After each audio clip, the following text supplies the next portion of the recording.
What's up, guys? Today we have a special guest with us, guy IFBB Pro, Clarissa. Fortune, Jesus, for like 2 seconds I had a fucking brain fart there.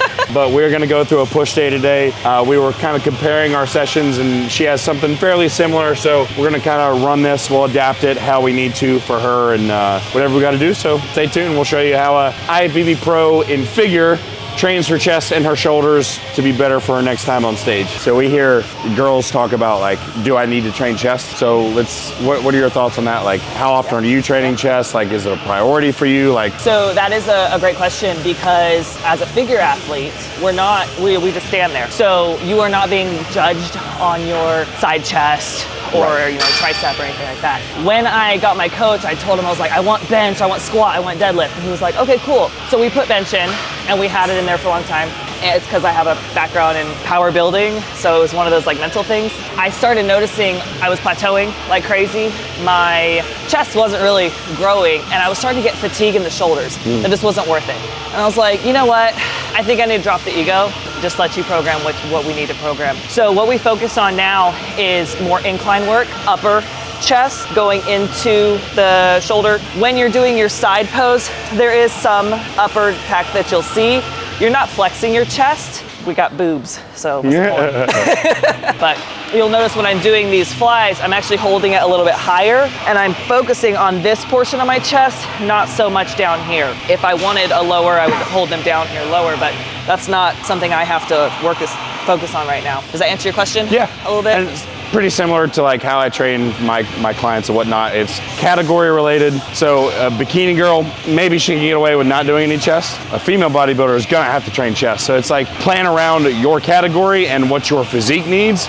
Then at the same time, I do believe there's also something to making sure that we're balanced regardless of the category. But incline, like she mentioned, is typically what I'm gonna have females focus on, because that upper chest is definitely gonna be more important.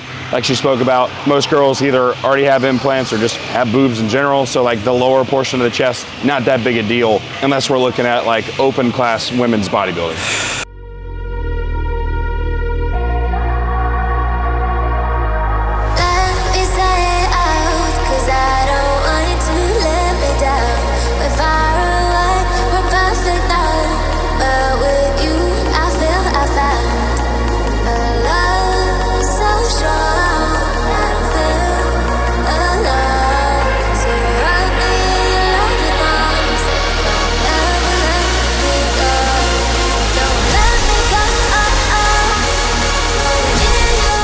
The thing I always try to watch when people do like any movement patterns is a smooth movement. So like a lot of times you'll see people get to a position and like try to throw it. And it's like, we want a strong contraction. Fine to move quickly, but don't make moving quickly throw a machine, because we can make a lot of things just move my arm this way. I want my pec to pull my arm across. So I need to squeeze this as hard as I can, making that contraction smooth all the way through. So it's not like jerk here or jerk here, right? Smooth all the way, slowly lowering it back down.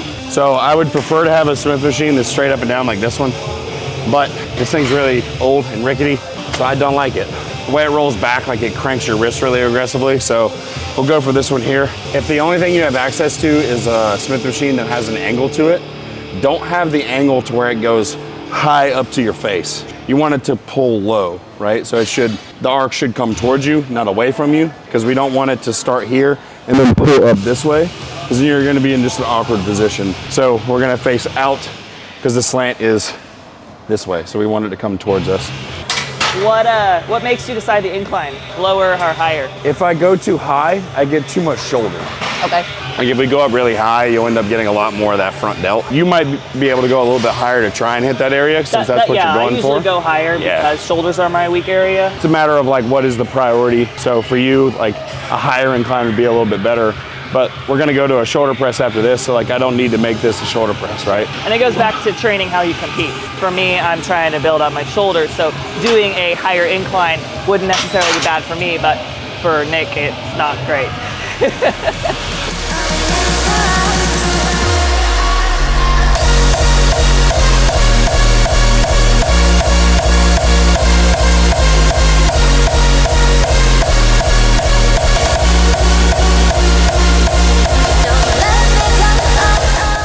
I've been trying to play around with like lower rep stuff.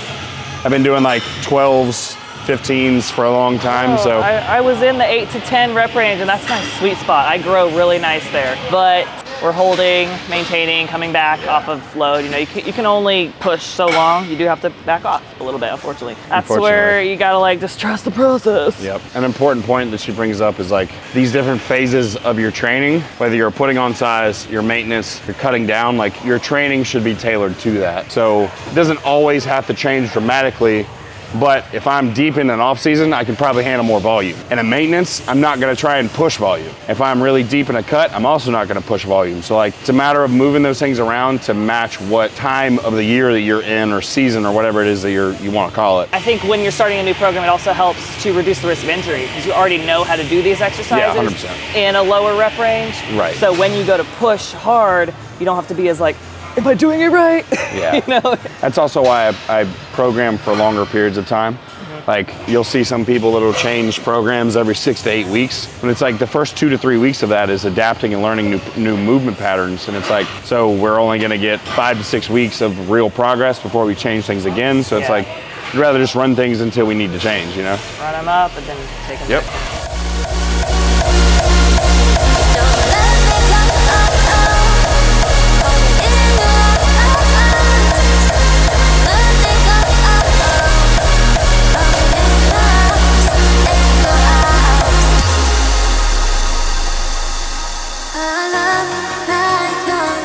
Why am I lifting 315? I was like, damn, is she gonna help? She's got this. That shit about buried me on that one.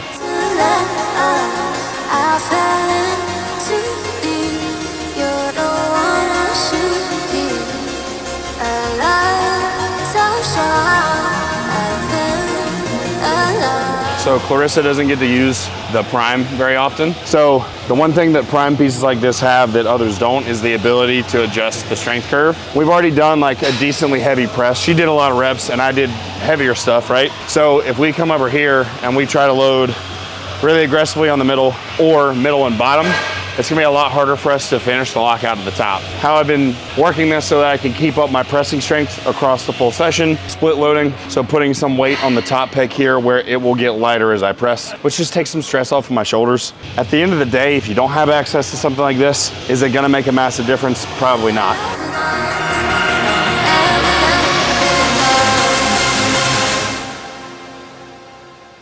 Don't let me go.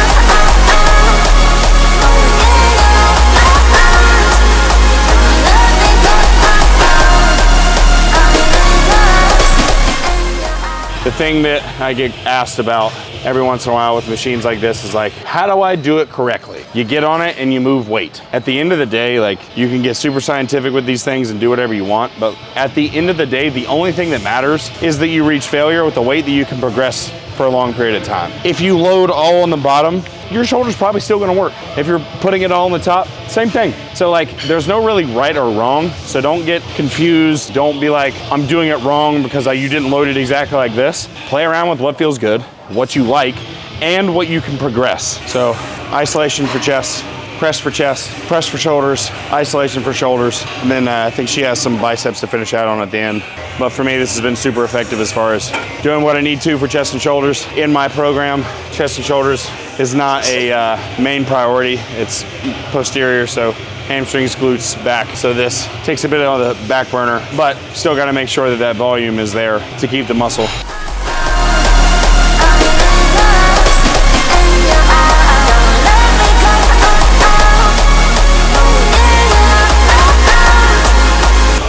I didn't see you change the weight. I thought you just like lifted up mine. I was like, God damn, this bitch is strong. I mean, Nick, you gotta work harder, I don't tell you.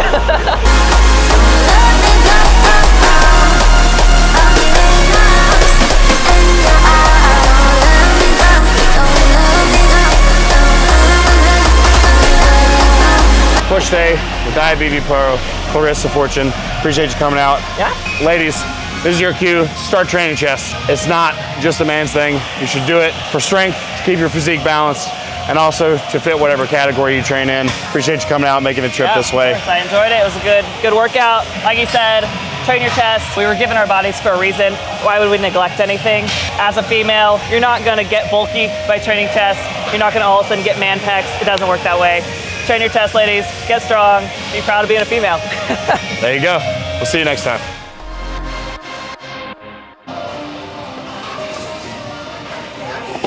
Be courteous. Wipe your shit down. You're gross.